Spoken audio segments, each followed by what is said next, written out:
Et salut tout le monde, bienvenue sur ma chaîne pour un nouveau Discu Comics. Cette fois-ci, on va s'intéresser aux achats du début d'année. Vous le savez, je fais pas des vidéos achats tous les mois. J'en fais quand j'en ai envie et puis quand je trouve qu'il y a eu un arrivage un petit peu sympa et des titres dont j'ai un petit peu envie de parler. Parce que de toute façon, les vidéos achats, ce sont toujours des prétextes pour discuter de comics et BD et manga quand il y en a. Donc voilà, ce mois-ci, enfin cette fois-ci, il y a un petit peu de manga, très peu, un tout petit peu de BD et surtout du comics comme d'habitude avec moi. Je lisais beaucoup de mangas avant, j'en lis moins en ce moment. Ça reviendra sans doute, c'est par période. Et de la BD, c'est par-ci par-là. Donc de toute façon, là, il y aura majoritairement du comics. Donc voilà. D'avance, je m'excuse, je suis un petit peu malade, donc j'espère que je parlerai pas trop du nez, que ce sera pas trop gênant à l'écoute. Désolé, on va faire au mieux. Et sur ce, ben, on va commencer tout de suite avec le manga. Comme ça, on aura fait une première partie. J'ai acheté les 5 premiers tomes de Crows chez Kana. C'est un manga culte de Hiroshi Takahashi. Un furio, si vous ne savez pas ce que c'est le furio, c'est un genre dans lequel on parle surtout de petits délinquants qui se mettent sur la tronche. C'est du bourre-pif, c'est de la bagarre. C'est souvent un peu plus que ça, mais c'est pour faire on va dire, un résumé grossier de ce que c'est. Crows, c'est cultissime. Moi, j'ai découvert la licence quand j'ai vu les films il y a un paquet d'années maintenant. Les films de Takashi Miike, Cross Zero, qui sont des préquels au manga, si je ne m'abuse. En tout cas, ça se passe avant. Et ben, j'avais adoré ces films. J'avais vraiment trouvé ça fou. La réal était dingue, le style des persos était incroyable. J'avais jamais vu ça, moi. Et puis les bastons sont folles, quoi. Vraiment, les impacts sont incroyables. Les chorés sont top. Enfin, vraiment, du grand Miike pour le coup, je trouve. Après, on aime ou on n'aime pas, c'est très particulier. Il a vraiment adapté le style Furio en assumant tout, y compris le côté un peu loufoque parfois, et j'ai trouvé ça trop cool, moi, justement, que ce soit assumé à fond. Bref, on n'est pas là pour faire une review du film, en tout cas, ça m'avait donné envie de lire Crows, sauf que à cette époque-là, on n'avait pas Crows en France, et on a mis longtemps avant de les avoir, et Kana s'est finalement décidé à nous les sortir. Mais j'y suis pas allé parce qu'au moment où ils les ont sortis, bah j'étais moins dans le manga à ce moment-là. Mais là, suite à une vidéo que j'ai vue sur la chaîne Manga Saucisse de Prem, Monsieur Biscuit, n'hésitez pas à aller vous abonner à sa chaîne d'ailleurs, le Prem Time, il mérite, donnez-lui de la force.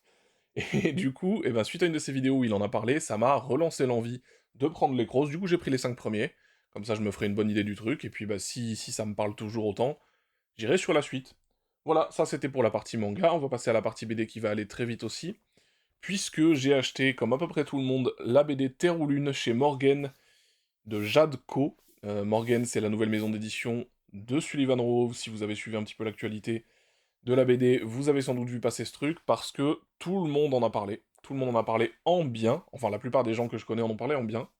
Très jolie édition au demeurant, un assez grand format, du très bon papier, une belle relure, et une magnifique couverture d'ailleurs.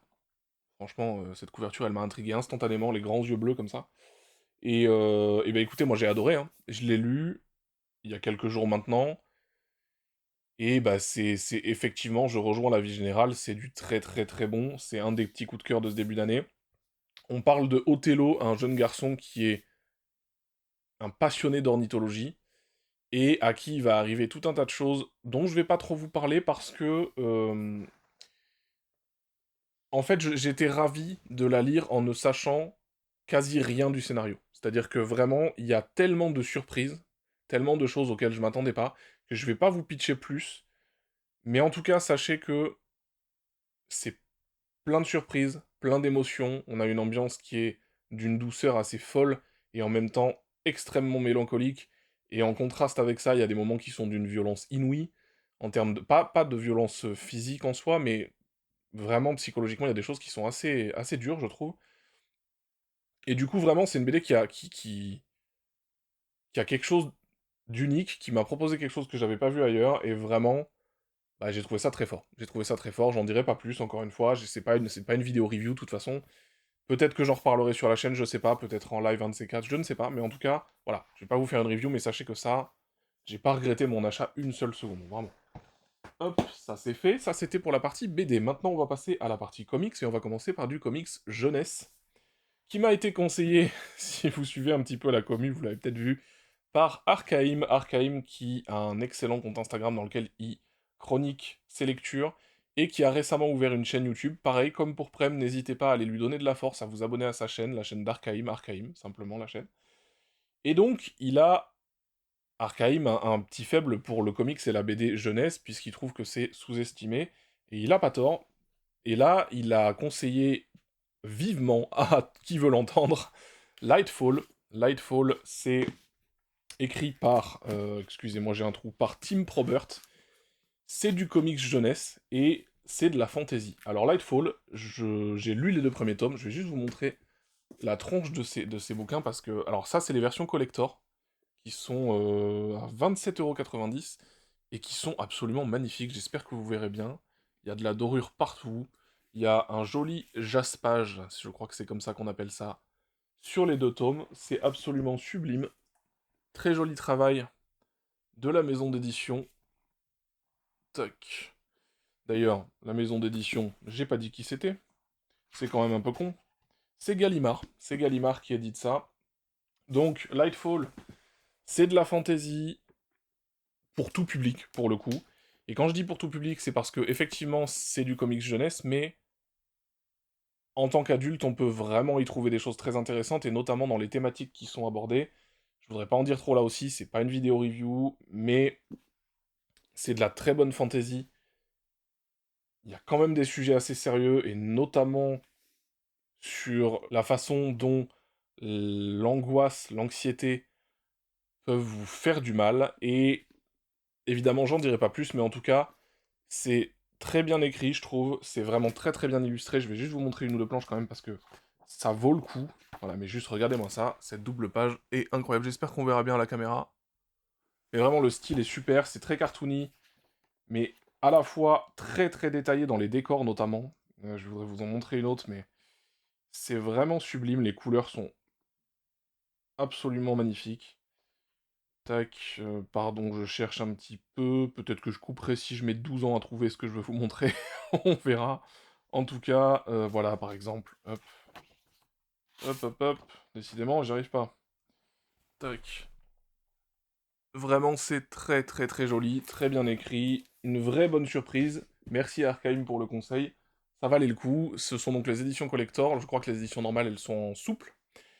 Et l'édition normale, ils viennent de sortir le tome 3, si je ne m'abuse, donc la collector du tome 3 devrait arriver cette année, j'imagine, donc j'achèterai évidemment parce que j'ai dévoré ces 2 premiers tomes, donc trop bien. Voilà, maintenant on va passer aux comics, comics, hein, j'ai envie de dire. Hop, on commence avec de l'indé chez Panini Comics, le fameux Stray Dogs. Stray Dogs, c'est par Tony Flix et Trish Forstner.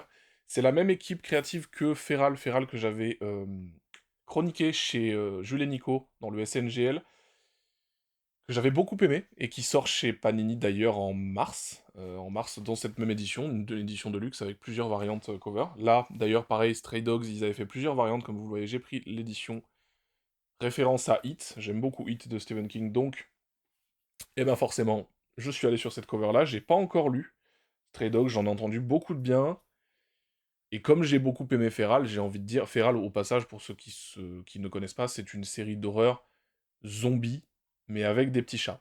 Ce sont des chats, les héros, et ici, pareil, on est sur de l'horreur psychologique, apparemment, mais avec des chiens.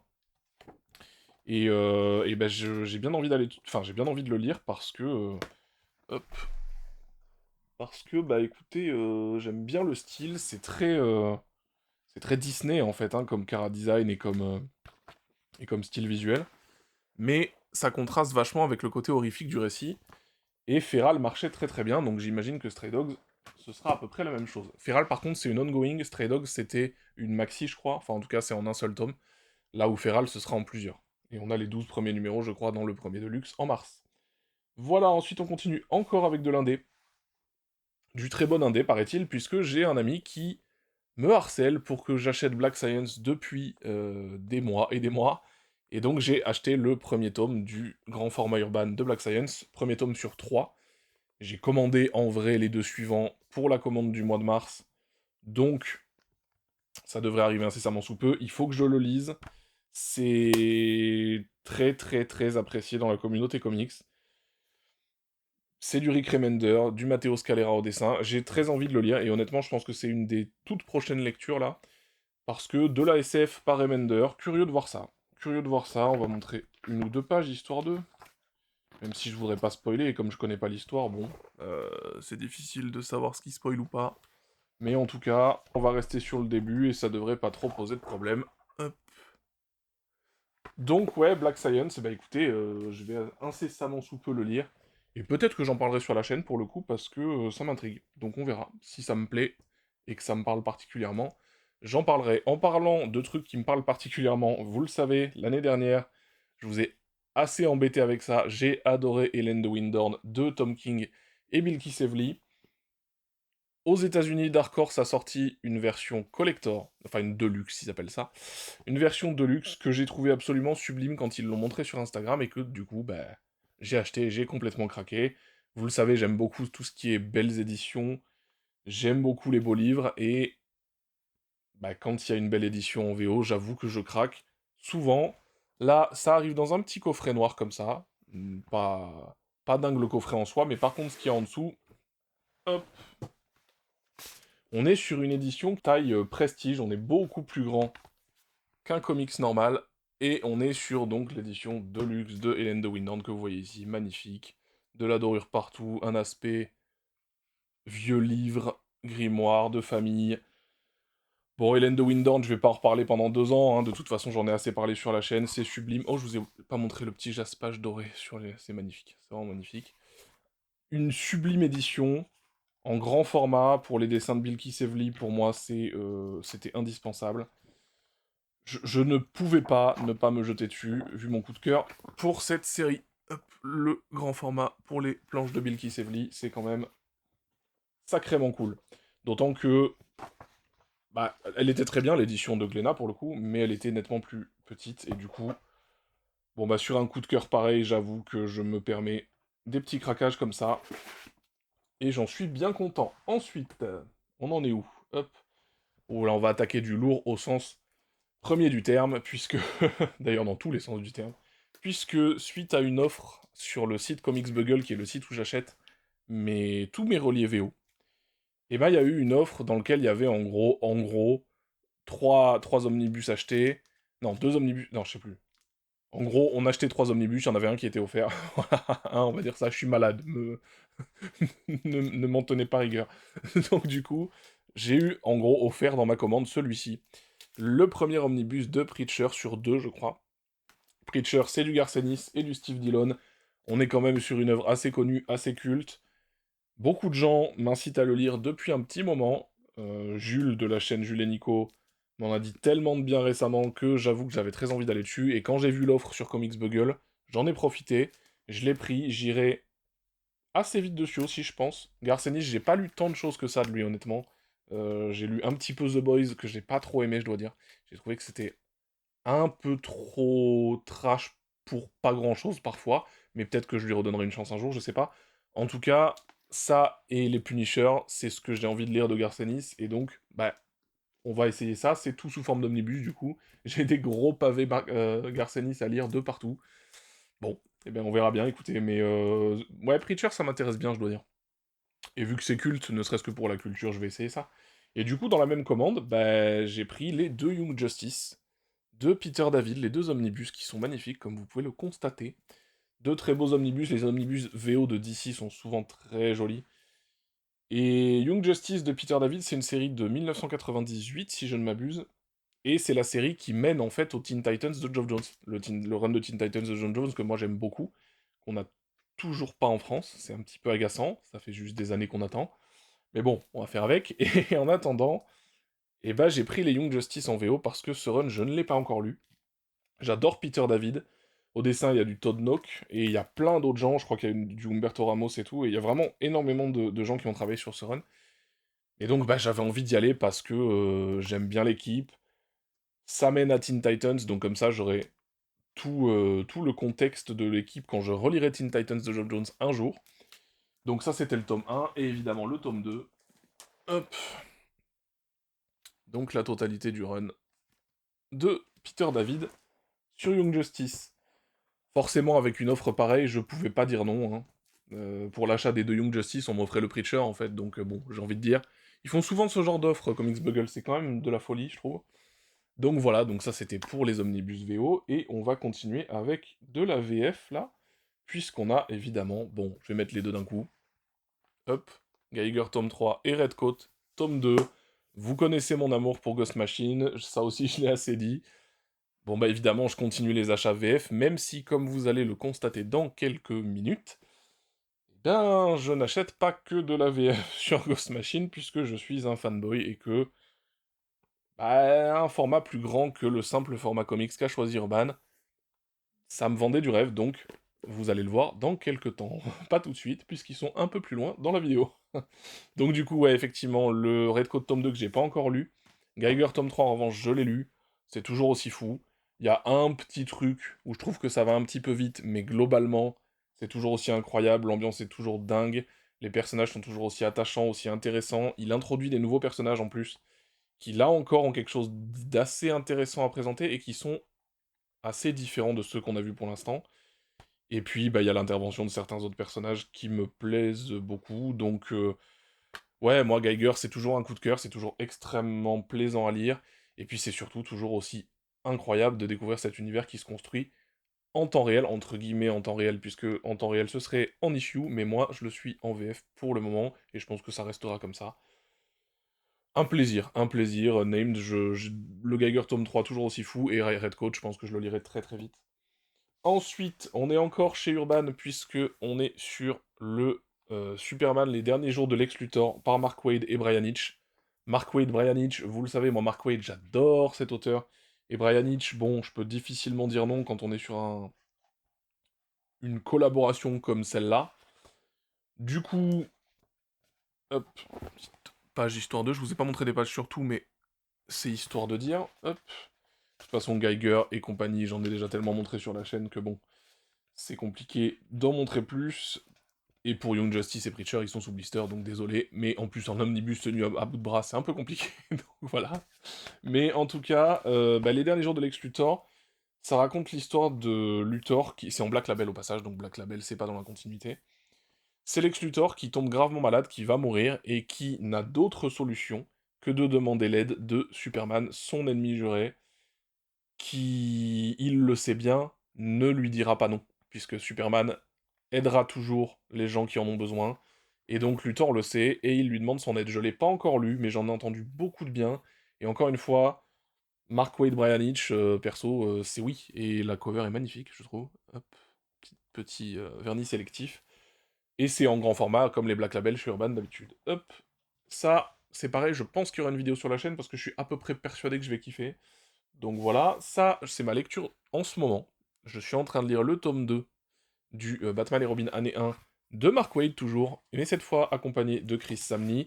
J'ai déjà parlé du tome 1 sur la chaîne, j'avais beaucoup aimé, je trouve que Mark Waid, il écrit cette relation, puisque, vous le savez, c'est la première année après que Dick Grayson ait été adopté par Bruce Wayne, et bah la relation est super touchante. Mark Waid, il écrit ça avec une chaleur qui est dingue, je trouve, et en fait, je sais pas, il y a quelque chose avec Mark Waid qui marche sur moi. Sa façon d'écrire les personnages, sa façon de se servir de la continuité.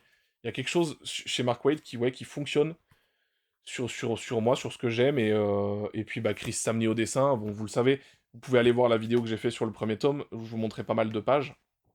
Mais le dessin de Chris Samney sur cette période-là, sur cette ambiance-là, ça fonctionne à la perfection. Chris Samney, c'est rarement raté, de toute façon. Donc Batman et Robin année 1, tome 2, je suis au milieu du tome à peu près, c'est toujours aussi bien. Il y a peu de risques que je sois déçu par la fin, donc une très très bonne maxi-série en 2 tomes. D'ailleurs, je le redis, mais très belle édition d'Urban pour le coup, avec le petit dos toilé. Donc ça, c'est chouette. Hop. Ensuite, on est presque au bout, enfin presque. Il reste quelques trucs encore, mais on est presque au bout. On a The Human Target, j'en ai parlé sur la chaîne aussi, une édition Deluxe qui est sortie en VO. Très jolie petite édition avec une cover magnifique, je trouve. Hop. J'en ai parlé sur la chaîne, c'est du Tom King, c'est du Greg Smallwood au dessin, c'est... Petit jaspage au passage, j'ai oublié de vous montrer. Hop. C'est l'histoire de Christopher Chance qui, en gros, est empoisonné et doit trouver qui l'a empoisonné. Il lui reste 12 jours à vivre, si je ne m'abuse, et sur ces 12 jours, il doit trouver qui est responsable de son empoisonnement, avec des personnages secondaires comme Ice, ici présente, c'est du DC au passage, hein. C'est du DC. Ice, qui est un personnage féminin absolument incroyable, dont je suis vraiment tombé amoureux avec ce titre-là. Et encore une fois, j'ai fait une vidéo sur la chaîne, donc n'hésitez pas à aller voir si jamais vous voulez un avis plus détaillé dessus, mais j'ai beaucoup aimé ce qu'a fait Tom King, enfin ce qu'ont fait Tom King et Greg Smallwood sur The Human Target, une très bonne maxi-série. Hop, ensuite, en parlant de maxi, je crois que c'est pas une maxi, je crois que c'est une mini, celle-là. Mais on va vérifier quand même, parce que je voudrais pas dire de bêtises. Tac, qu'est-ce qu'on a là-dedans? Ah, j'aime pas quand il n'y a pas de sommaire. Ça m'agace. Ça m'agace, ça m'agace, ça m'agace. Bon, en tout cas, c'est une série, enfin, une histoire en un seul tome sur Plastic Man, Plastic Man No More, par Christopher Cantwell, Alex Lins, Jacob Edgar et Marcelo Maiolo. Je vous lis ce qu'il y a dessus. J'en ai entendu beaucoup de bien. C'est une série sur donc Plastic Man, qui est un personnage qui est assez maltraité, on va dire, assez peu apprécié, surtout, en fait, assez peu connu. C'est pour ça qu'il est pas très populaire. Et en gros, c'est l'histoire de Plastic Man, pardon, qui essaye de sauver son fils d'un certain danger. Et du coup, voir du Plastic Man, parce que Plastic Man, c'est un personnage qui est plutôt loufoque et souvent comic relief. Et là, on est sur une histoire où il va devoir un petit peu être sérieux pour le coup, même si je pense qu'il y aura de l'humour évidemment. Mais le fond est dramatique, et du coup, je suis curieux de voir ça. Il paraît que c'est vraiment cool et qu'ils ont réussi à écrire le personnage correctement. Donc, bah, ce petit hardcover VO, ils ont fait le TP en hardcover, ce qui me va très bien. Donc j'ai pris ça, puisque je pense qu'on l'aura jamais chez Urban, ça. Ou pas, hein, d'ailleurs, hein, puisque si ça se trouve, ils feront le choix de le sortir, vu que c'est en un seul tome. On sait pas. Donc bah, j'ai pris en VO en tout cas. Et j'en ferai peut-être un retour sur la chaîne si jamais. Ensuite, on a le petit Green Lantern, tome 1, par Jeremy Adams. C'est la suite du run de Jeremy Adams, de Jeremy Adams.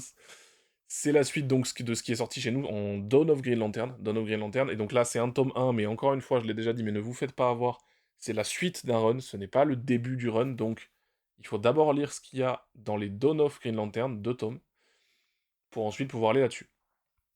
Écoutez, c'est du très bon Green Lantern, on en a déjà pas mal parlé, mais ça fait du bien de retrouver du Green Lantern comme ça. Jeremy Adams, il fait un très chouette run sur le personnage pour l'instant.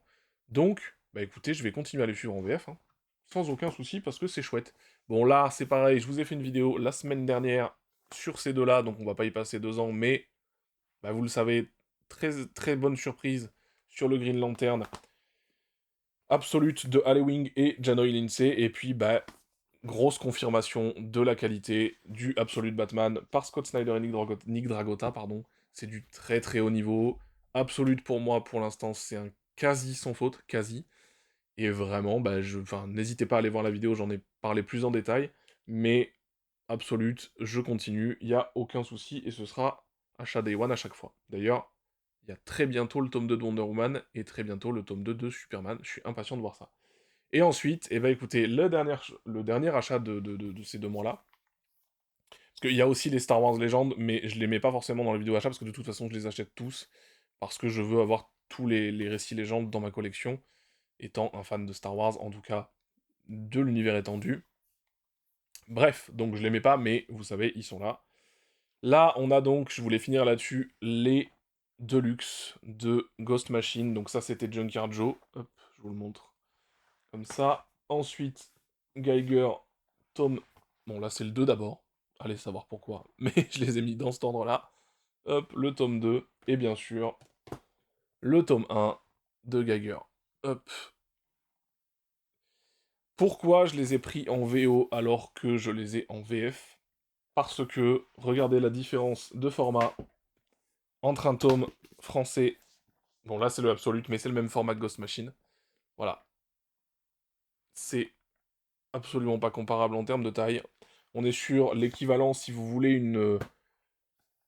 une comparaison avec un format français, on est sur à peu près l'équivalent de la taille d'un Prestige de chez Panini. Et forcément, pour du Gary Frank, bon bah voilà, moi j'ai envie de dire à un moment donné, il me faut des grandes pages, il me faut le format le plus grand possible. Et vraiment, j'ai pas regretté une seule seconde. Elles sont extrêmement quali, les éditions de luxe de Image, parce que c'est Image Comics évidemment. Et bah écoutez, un plaisir à relire dans ce format-là. Les planches de Gary Frank mises en valeur à l'extrême. De toute façon, Geiger, encore une fois, je vais pas vous refaire le pitch, mais c'est trop bien. C'est du post-apo, c'est des personnages intéressants, c'est du divertissement, c'est des scènes d'action de fou. Bon, voilà, je vais pas vous faire le pitch, hein, donc encore une fois, Ghost Machine, c'est génial, The Unnamed, c'est fabuleux. Et donc, bah, j'avais envie de partir sur ces trois-là parce que bah, je veux les... En fait, je vais continuer à acheter en VF et à lire en VF, puisqu'on est un petit peu en avance sur les Deluxe en termes de numérotation.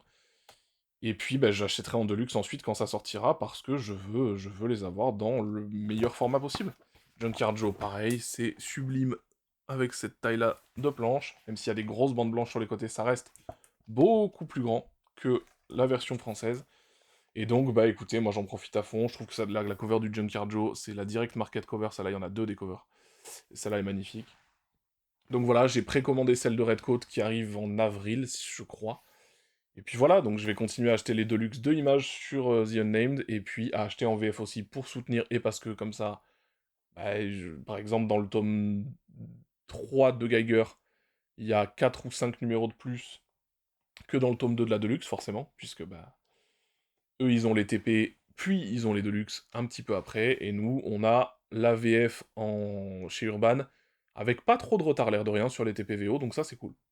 Voilà, donc ça c'était pour les achats de janvier et février. J'espère que c'était sympa à regarder, j'espère que vous avez passé un bon moment avec moi. Et puis, bah écoutez, on se retrouve normalement la semaine prochaine. Si vous avez passé un bon moment, évidemment, n'hésitez pas à mettre un petit pouce bleu, à vous abonner si c'est pas déjà fait, et à laisser un commentaire, je lis et je réponds aux commentaires. Et puis voilà, bah merci encore de m'avoir suivi comme je le disais, et sans doute à la semaine prochaine. Ciao!